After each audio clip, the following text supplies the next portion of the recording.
students of Standard 10. In geography, you are learning about minerals and energy resources. Today you are going to learn chapter 6, Minerals and Energy Resources, part 5. In the previous class, you have already studied about the energy resources, coal and petroleum. These coal and petroleum are known as conventional sources of energy. Today you are going to learn what are the advantages of conventional sources of energy. You know the importance of coal and petroleum. These are the main source of energy. If you see their importance, coal, petroleum and natural gas are a ready-made fuel. We can utilize at any time and it is ready-made. Second, they are cost effective and much easier to produce and use. So they are easier to use and also to produce. They are widely available and affordable. There are large deposits in India. They are available in different areas of India. It is relatively cheap to mine and to convert into energy. This process to convert into energy is cheaper than the other minerals to process. So these are some advantages of conventional sources of energy. If you see, there are some disadvantages of energy resources, coal and petroleum, because they are non-renewable and fast depleting. Once if they are utilized, cannot be regained. So there are large deposits, but due to the misuse and utilizing it everywhere for various purposes, it is said that after 50 years maybe they may be depleted. So they are non-renewable.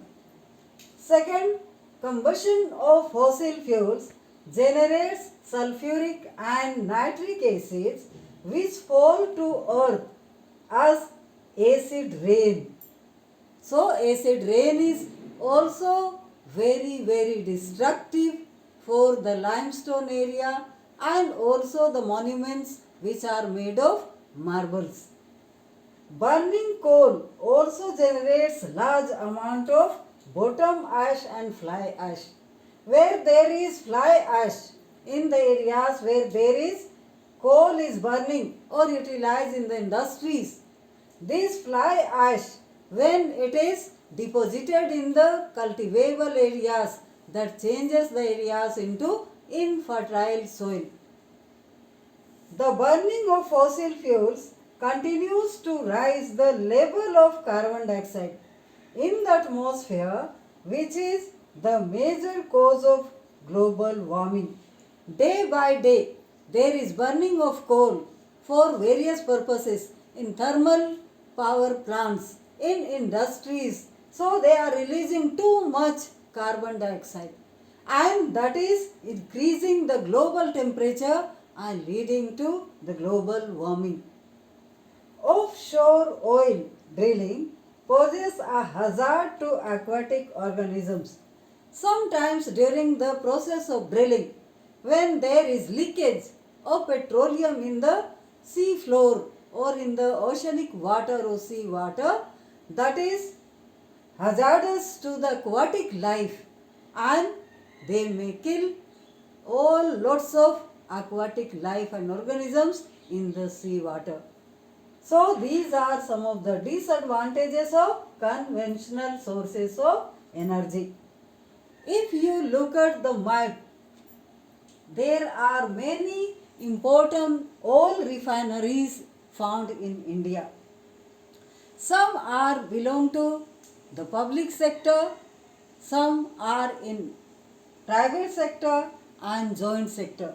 If you see in the public sector, Indian Oil Corporation, IOL, Hindustan Petroleum Corporation, HPCL, and Bharat Petroleum Corporation Limited BPCL.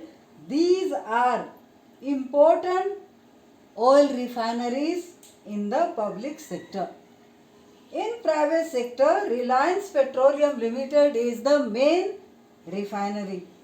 And in joint sector, Mangalore Refinery is found in southern India. And if you look at the map, the main refineries of India, in the north is Digboi in Assam, Guwahati in Assam, and Bongaigaon in Assam. In Bihar, Barauni. In Uttar Pradesh, Mathura. In Haryana, Panipat.